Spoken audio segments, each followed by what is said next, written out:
Hello guys, today we will talk about Docker and about Ansible as well. So for those who don't know, Docker is a new buzzword in terms of virtualization and containerization. There are good reasons for that. Docker has been designed by software developers for software developers. As you can see on this diagram, the beauty of packaging things, applications and data in a small containers like this, that you are saving a lot on managing operating systems. For us today, the question mark will be how do we install Docker engine on top of an operating system, on top of the MCP, ready to use by Docker containers. And then there is Ansible. Ansible is a management system for the cloud that allows a lot of automation. It's really powerful. It's a buzzword. They have been nominated Gartner 2015 Cool Vendor. Red Hat has just acquired Ansible, so it's a huge thing. And the question mark for us today will be how do we pass inventory information related to the infrastructure that has been deployed on the MCP to Ansible. So with that, we will go to Cloud Control, our preferred tool for online configuration of virtual machines and the infrastructure that's going behind. We have created last week a couple of resources on this data center, and you can see here I have triggered 3 different virtual machines named Docker 1, Docker 2, Docker 3. At this stage, they have not been bootstrapped. This is meaning that I have to go there with some SSH communication. I have to communicate to Docker 1. I have to push SSH public key there to secure the transmissions. I have to update the software on Docker 1, and I have to install Docker itself. And then I have to do that at Docker 2 and then at Docker 3. Of course, today what we will do that automatically because now Plumbery has a capability to help on such bootstrapping activities. Here you can see in this script Plumbery is connecting successfully to Docker 1 to exactly do that, communicate SSH public key and to apply a couple of scripts. He's doing that now at Docker 2, it's the same way. The commands can be a bit long depending on what the servers have to do, and the installation of Docker is usually taking some minutes to give you an idea.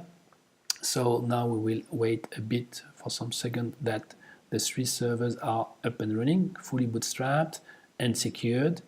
And we will check the outcome of these actions in a small file.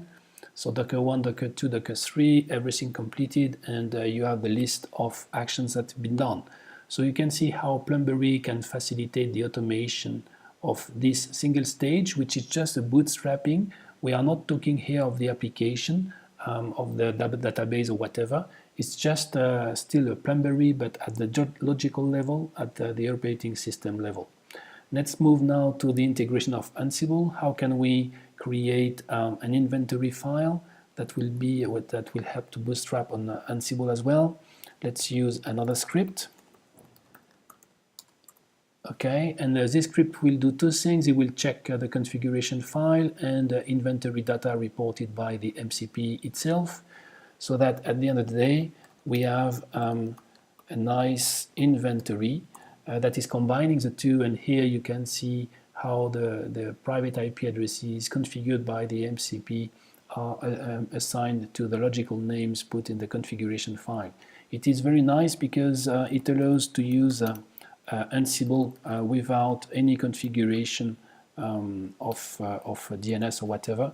We can just use the names that were defined as the infrastructure within Ansible directly. Here I'm communicating to Docker 2 with a secured SSH. Let's do that at Docker 2 as well. As you can imagine, we have not gained much. The next step is to use the Docker the group capability, to manipulate servers of Ansible. So now I am handling 3 servers with a single command.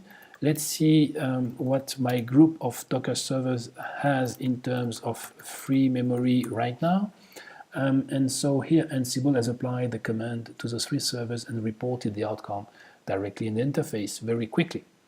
No. So now let's move to another aspect of things, which is to check Docker itself.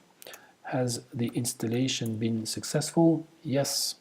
So now we can move to a little play with Docker, which is to run our first Docker program. So we will run that in a Ubuntu container. We will say hello, and that will run 3 commands in parallel at 3 different servers to say hello by a combination of Ansible and Docker. So you remember the beginning of our conversation. It was to start with what we have at Cloud Control and to enable Docker as fast as possible and to transition that to Ansible. I believe this is exactly what the presentation has been about today, with simple extensions of a definition file.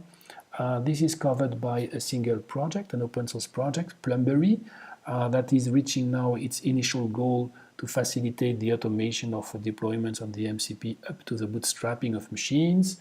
This is still a very live project, and we are looking for people in love with innovation, not to develop the software, but to communicate about that, to take care of the documentation, and to ensure that the innovation brought by our solutions at Dimension Data is really well done. So thank you very much, and see you very soon if you have some interest into this kind of project.